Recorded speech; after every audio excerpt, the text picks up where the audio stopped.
हे guys, welcome back once again. दोस्तों, आज की कहानी एक रियल लाइफ स्टोरी पर बेस है जो कि वर्ल्ड वॉर 2 के समय की है और उसी पर लिखी हुई एक बुक द ग्रेट एस्केप पर यह मूवी बनाई गई है। कहानी शुरू होती है, ये वो समय है जब जर्मनी पर हिटलर का राज था और लगभग बाकी सारी कंट्रीज जर्मनी के खिलाफ लड़ रही थी और उसी में अमेरिका और ब्रिटिश भी जर्मनी के खिलाफ थे। अब इन लोगों के बीच में जो भी वॉर होती थी उसमें से कई सारे इंग्लिश सोल्जर जर्मनी के कैद में आ जाते थे जो हर समय पर जेल से भागने की कोशिश करते रहते थे। इसलिए जर्मन ऑफिसर ने तंग आकर एक ऐसा जेल बनाया जिसमें वो हमेशा कैद रह सके। अब सभी ऑफिसर को वहां लाया जाता है और मैं बता दूं कि ये सभी ऑफिसर हायर रैंक के होते हैं, इसलिए ये लोग वॉर फील्ड में काफी ज्यादा इंटेलिजेंट भी होते हैं। जिसके बाद इन सभी ऑफिसर का लीडर रामसेस को इस जेल का इंचार्ज कर्नल ल्यूजर मिलने बुलाता है, जो रामसेस से कहता है कि तुम अपने ऑफिसर को यहाँ से ना भागने की सलाह दो। और इसके जवाब में रामसेस कहता है कि हम ऑफिसर हैं और दुश्मन कंट्रीज के अंदर नहीं रह सकते, इसलिए यहाँ से भागना तो हमेशा हमारा मकसद ही रहेगा।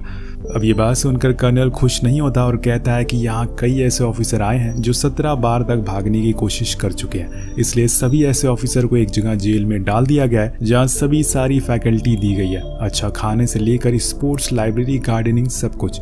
इसलिए मैं चाहूंगा कि अब ऑफिसर यहाँ से ना भागे। हम सभी ऑफिसर को देखते हैं जो अपने अपने तरीके लगाकर यहाँ से भागने का तरीका ढूंढने लगते हैं। पहले हम एक ऑफिसर को देखते हैं जो 2 लोगों में लड़ाई कराकर सबको डिस्ट्रैक्ट कर देता है और रशियन कैदियों के बीच में जाकर छुप जाता है ताकि जब रशियन कैदी बाहर पेड़ काटने जाएं तो वो उनके साथ बाहर चला जाए। वहीं कुछ ऑफिसर भूसे की गाड़ी में छुप जाते हैं ताकि वो उसके सहारे बाहर चले जाए। लेकिन यहाँ पर एक बहुत खतरनाक रूल होता है। रूल ये था कि अगर कोई जेल के बॉर्डर यानी कि फेंस को पार करने की कोशिश करेगा या उसके आसपास आएगा तो उसे वहीं गोली मार दी जाएगी। अब सभी ऑफिसर एक एक करके वहां से भागने की कोशिश करते हैं और ये उनके लिए थोड़ा आसान भी था क्योंकि इन ऑफिसर को जर्मन और रशियन दोनों आती थी। लेकिन एक एक करके सभी ऑफिसर को जर्मन पकड़ लेते हैं और उन्हें वापस से अंदर भेज दिया जाता है। इन्हीं में से एक ऑफिसर जिसका नाम हिल्ट था, वो फेंस के आसपास एक ब्लाइंड स्पॉट ढूंढने की कोशिश करता है जहां टावर पर खड़े ऑफिसर उसे देख ना पाए। हिल्ट अपने साथ हमेशा एक बॉल और ग्लव्स रखता था जिसे खेलते हुए वो उस ब्लाइंड स्पॉट के उधर आ जाता है। लेकिन तभी उसे जर्मन देख लेते हैं और उसे रूल तोड़ने के लिए 20 दिन के लिए सबसे अलग जेल में सजा के तौर पर डाल दिया जाता है और इसी में ईव्स नाम का दूसरा ऑफिसर को भी सजा दी जाती है। दोनों एक दूसरे के साइड वाले सेल में ही होते हैं जहां दोनों की काफी अच्छी दोस्ती भी हो जाती है। अब कुछ देर बाद जेल में रॉजर नाम का एक कैदी को लाया जाता है जो कि एक इंग्लिश पायलट ऑफिसर था और उसे वार्निंग दी गई थी कि अगर उसने अगली बार भागने की कोशिश करी तो उसे सीधा मार दिया जाएगा। रॉजर यहाँ पे काफी रेप्यूटेड ऑफिसर होता है जिसे कई जर्मन और इंग्लिश ऑफिसर पहले से जानते थे। अब हमें रात का सीन दिखाया जाता है जहाँ सभी मेजर ऑफिसर मीटिंग करते हैं और इन्हें रॉजर लीड कर रहा था। रॉजर प्लान बनाता है कि वो लोग 3 टनल बनाएंगे और यहाँ से उन टनल के जरिए भागेंगे। यहाँ पर टनल खोदने का काम डैनी को दिया जाता है, साथ में ग्रिफ नाम का ऑफिसर को जर्मन जैसे कपड़े बनाने का काम दिया जाता है ताकि भागने के बाद वो लोग जर्मन के बीच बिना पहचान में आए रह सके।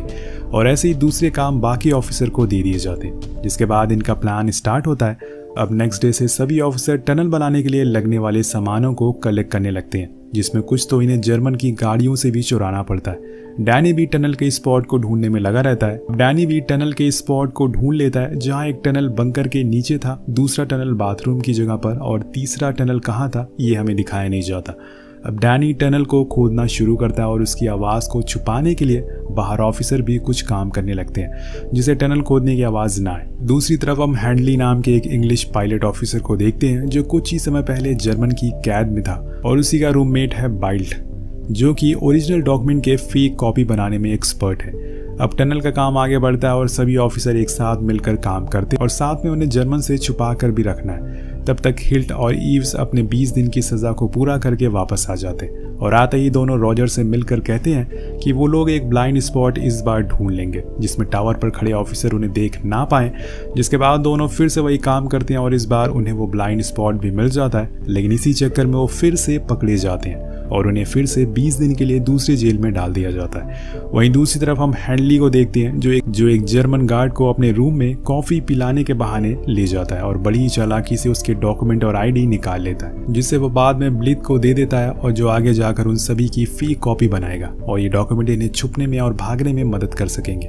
दूसरी तरफ ऑफिसर के एक ग्रुप में एक मशीन भी बनाती है जो उन्हें टनल के अंदर ऑक्सीजन प्रोवाइड करेगी। तब तक ऑफिसर के जर्मन सूट भी लगभग बन ही जाते हैं, जिन्हें एक बार रॉजर देखने जाता है और सूट को देखकर वो काफी इंप्रेस भी होता है। अगले दिन हिल्ट और ईव वापस जेल से बाहर आते हैं और इनसे कहते हैं कि वो एक रात यहाँ से भागकर बाहर जाकर एक मैप बनाए जिसमें उन्हें पता हो कि यहाँ से भागने का कौन सा सही रास्ता है, क्योंकि टनल से बाहर निकलते ही उन्हें वो रास्ता फॉलो करना होगा, वरना वो फिर से पकड़े जा सकते हैं। लेकिन इससे हिल्ट इनडायरेक्टली मना कर देता है और कहता है कि अगर वो यहाँ से भाग गए तो वो वापस सिर्फ मैप देने के लिए नहीं आएंगे, और यहाँ उसकी बात में दम भी होता है। अब हम टनल को देखते हैं जो लगभग पूरा बन चुकी है, लेकिन यहाँ एक समस्या थी। टनल को खोदते समय गीली मिट्टी निकल रही थी, जिसे देखकर जर्मन पता कर सकते हैं कि ये जमीन के अंदर की मिट्टी है। इसलिए कॉलिन नाम का एक ऑफिसर एक ऐसा पॉकेट बैग बनाता है जिसके जरिए सभी ऑफिसर उन गीली मिट्टी को बाहर ले जाकर सूखी मिट्टी में मिला देते हैं, और इसी तरह से ये लोग टनल के आने वाले सारी मिट्टी को जर्मन से छुपकर बाहर ले जाते हैं। यहाँ पर टनल बनाते हुए एक बार डैनी के ऊपर काफी मिट्टी भी गिर जाती है, जिससे डैनी वहीं बेहोश भी हो जाता है, जिसके बाद उसे बाहर निकाला जाता है और तब टनल से गिरती हुई मिट्टी का सॉल्यूशन भी निकाला जाता है। सभी ऑफिसर अपने बेड की लकड़ियों को टनल में चारों तरफ लगा देते हैं। इवन कि इन्होंने टनल में एक छोटा सा कार्ड भी बनाया था जिसके जरिए बहुत ही तेजी से एक दूसरी तरफ जा सकते थे। अब एक रात हैंडली से मिलने वही गार्ड वापस आता है जो उसे कहता है कि उसके डॉक्यूमेंट नहीं मिल रहे, जिस पर हैंडली उसे कहता है कि वो उसका दोस्त है और वो उसे ढूंढने में मदद करेगा, लेकिन वो नहीं जानता कि उसी ने उसके डॉक्यूमेंट चुराए थे, और इसकी मदद वाली बात सुनकर वो खुश हो जाता है। अब जाते हुए हैंडली उसे एक कैमरे का इंतजाम करने को कहता है, जिसके बाद में ब्लिथ फेक डॉक्यूमेंट बनाने में यूज करता है, जिससे कि ब्लिथ फेक डॉक्यूमेंट बनाने में यूज कर सके। अब सब मिशन लगभग पूरा होने ही वाला था और 4 जुलाई आ भी रही थी, जो कि अमेरिका का इंडिपेंडेंस डे है। इसलिए ऑफिसर मिलकर वाइन बनाते हैं और बाकी ऑफिसर में बांटने लगते हैं। सभी ऑफिसर मिलकर इंडिपेंडेंस डे को एंजॉय करने लगते हैं, और इसी के दौरान जर्मन को थोड़ा शक भी होता है। इसलिए वो लोग इनके रूम की तलाशी करने लगते हैं, जिसमें उन्हें बंकर के नीचे वाला टनल मिल जाता है। बस इनका एक टनल जर्मन के हाथ लग चुका था। अब इस बात से ईव बहुत ही ज्यादा डिप्रेस हो जाता है। उसे लगने लगता है कि वो कभी भी यहाँ से नहीं निकल पाएगा, इसलिए वो भागकर फेंस को पार करने की कोशिश करता है, और यहीं पर जर्मन को मौका मिल जाता है उसे गोलियां से भूनने का। वो उसे जान से मार देते हैं, और ये चीज हिल्ट को अंदर से तोड़ देती है। वो बहुत ही उदास हो जाता है क्योंकि वही एक अच्छा उसका दोस्त था, और इसी के गुस्से में वो रॉजर के मिशन के हिसाब से उसी रात जेल से भागता है और अगले दिन मैप बनाकर जेल में वापस आ जाता है। इस चीज के लिए हिल्ट को फिर से 20 दिन की सजा दी जाती है। कहानी आगे बढ़ती है और हम बिल्ट को देखते हैं, जिसे अब दिखना कम हो रहा था, और धीरे धीरे करके वो छोटी छोटी चीजों को भी ब्लर देख पा रहा था, जिसे कुछ दिन बाद वो पूरी तरह से अंधा हो जाता है। रॉजर उसे टीम से निकालने की बात करता है, जिस पर हैंडली रॉजर को कहता है कि ब्लिथ उसकी रिस्पॉन्सिबिलिटी है, और जब तक वो उसके साथ है वो अंधा नहीं है। और इसके बाद रॉजर फिर से दोनों को मिशन में ले लेता है। अब एक समय ऐसा भी आता है जब डैनी जेल से भागने की कोशिश करता है, जिसके कारण था कि वो टनल में पूरे दिन रहकर पागल हो जा रहा था। उसे अंधेरे और छोटी जगहों से डर लगने लगा था, और इसीलिए वो सीधे ही जेल से भागने की कोशिश करता है, लेकिन एंड टाइम पर उसके दोस्त उसे समझा लेते हैं और वापस लेकर आते हैं। अब फाइनली दोस्तों वो दिन आ जाता है जब टनल पूरी तरह से बनकर तैयार हो गई थी। सभी ऑफिसर अब रेडी हैं। अब रात के समय सभी ऑफिसर एक ही घर में आते हैं, और लगभग ये 250 ऑफिसर थे जो आज रात यहाँ से भागने वाले थे। एक एक करके सभी ऑफिसर टनल के थ्रू जाने लगते हैं, जिसमें सबसे पहले हिल्ट जाता है, और आगे जाकर वो देखता है कि वो लोग का टनल जहाँ खुल रहा है वो जंगल से थोड़ी दूरी पर है, यानी कि उन्हें उस बीच जर्मन के ऑफिसर देख सकते हैं। अब वो दूरी लगभग 30 मीटर की होती है, और इसीलिए हिल्ट प्लान बनाता है कि 30 मीटर एक रस्सी मांगकर पहले खुद जंगल में जाएगा, और जब लाइट जंगल की तरफ ना रहे तब रस्सी को हिलाकर वो बाकी ऑफिसर को आने को इशारा करता है। अब एक एक करके बाकी ऑफिसर दूसरे ऑफिसर को वहां से जाने लगते हैं। अब एक एक करके बाकी ऑफिसर दूसरे ऑफिसर को वहां से लेने लगते हैं। रॉजर, कॉलिन और बाकी सब। यहाँ डैनी का डर अभी भी उस पर हावी होता है, और बीच में अंधेरे होने की वजह से वो टनल से जाने से मना भी कर देता है, लेकिन बाद में सबके मनाने के बाद वो भी टनल से बाहर निकल जाता है। अब ऐसे ही जब हैंडली और ब्लिथ वहां से निकलते हैं तो नेक्स्ट ऑफिसर की निकलते वक्त वो ऑफिसर गिर जाता है और उसे जर्मन ऑफिसर पकड़ लेते हैं। तभी पूरे जेल में अलार्म बज जाता है और जर्मन ऑफिसर उस टनल वाले घर में आ जाते हैं। फिर होना क्या था, ये प्लान पूरी तरह से फेल हो जाता है। ये प्लान फेल हो जाता है। यहाँ पर 2.5 ऑफिसर को बाहर जाना था, लेकिन सिर्फ 76 ऑफिसर यहाँ पर भाग पाते हैं। नेक्स्ट डे जर्मन उन सभी 76 ऑफिसर को ढूंढने पर लग जाते हैं और हम देखते हैं कि सभी इंग्लिश ऑफिसर 2-2 के ग्रुप में अलग हो जाते हैं ताकि वो एक साथ ना पकड़े जाए। रॉजर अपने साथी के साथ ट्रेन से ट्रैवल करने लगता है। हेनली ब्लिथ के साथ होता है और हिल्ट यहाँ पर एक रैंडम आदमी की बाइक चुरा कर उसे भागने लगता है और ऐसे ही सभी ऑफिसर इधर उधर बिखर जाते हैं। यहाँ पर रॉजर, कॉलिन, हेनली और ब्लिथ एक ही ट्रेन में होते हैं। यहाँ जर्मन उनकी आईडी और टिकट चेक करने आते हैं, जिसमें रॉजर और कॉलिन तो बच जाते हैं क्योंकि उन्होंने फेक डॉक्यूमेंट अपने साथ लाए थे, लेकिन हेनली और ब्लिथ को ट्रेन से कूदना पड़ता है क्योंकि उनके पास डॉक्यूमेंट नहीं थे और बिना डॉक्यूमेंट के उनका पकड़ा जाना तय था। यहाँ सभी ऑफिसर काफी समय तक जर्मन से बचते रहते हैं, लेकिन एक समय आता है जब एक एक करके सभी ऑफिसर को जर्मन पकड़ने लगते हैं। असल में दोस्तों, जर्मन ने अपनी बेस्ट मिलिट्री फोर्स इन्हें ढूंढने के लिए काम पर लगाया था, जिसमें सबसे पहले कॉलिन पकड़ा जाता है, लेकिन इसी में उसकी जान चली जाती है।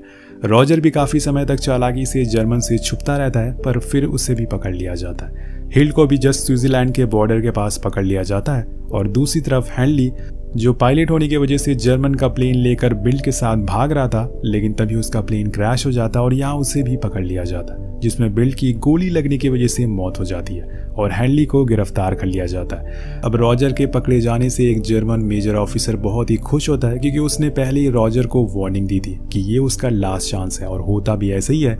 अब ऐसे एक एक करके पूरे 75 ऑफिसर को पकड़ लिया जाता है, जिसमें से एक ही ऑफिसर था जो कि स्विट्जरलैंड भाग पाता है और उसका रीज़न था कि उसकी भागने में वहाँ के कुछ इंग्लिश लोग मदद करते हैं। अब आगे 50 ऑफिसर को एक साथ और 25 ऑफिसर को अलग गाड़ी में जेल की तरफ ले जाया जाता है, जहाँ रॉजर जिस गाड़ी में था, यानी कि 50 ऑफिसर वाली गाड़ी को एक अलग रास्ते पर ले जाया जाता और आराम करने के बहाने उन सभी को गोलियों से भून दिया जाता है। और इसी में कैवेंडिश भी होता है जो कि जेल का इंचार्ज था, लेकिन उसके ही अंदर ये सभी ऑफिसर भागे थे, इसलिए उसे भी इनके साथ मार दिया जाता है क्योंकि इसमें उसकी गलती थी। बचे हुए 25 ऑफिसर को कुछ नहीं किया जाता, उन्हें फिर से जेल में डाल दिया जाता और इसमें ही डैनी और हेनली भी थे। अब जैसे ही ये खबर हायर ऑफिसर तक पहुंचती है कि 50 कैदियों को मार दिया गया, वो बहुत ज़्यादा गुस्सा होते हैं और इसका कारण कर्नल ल्यूगर बताता है कि सभी ऑफिसर भागने की कोशिश कर रहे थे, जो कि सबको पता था कि झूठ है।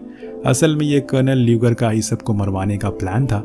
अब लास्ट में हम हिल्ट को देखते हैं, जिसे दूसरे जर्मन ऑफिसर जेल लेकर आते हैं और तभी 50 ऑफिसर की डेथ की न्यूज़ सबको सुनाई जाती है, जिससे वहाँ दुख का माहौल हो जाता है और फिर हिल्ट को सबसे अलग अकेले जेल में डाल दिया जाता है, जहां हम एंड में हिल को अपने बेसबॉल के साथ खेलते हुए देखते हैं। तो इसी के साथ ये कहानी खत्म हो जाती है। आपको कहानी कैसी लगी नीचे कमेंट करके जरूर बताएगा। मिलते हैं अगली वीडियो में। Peace out.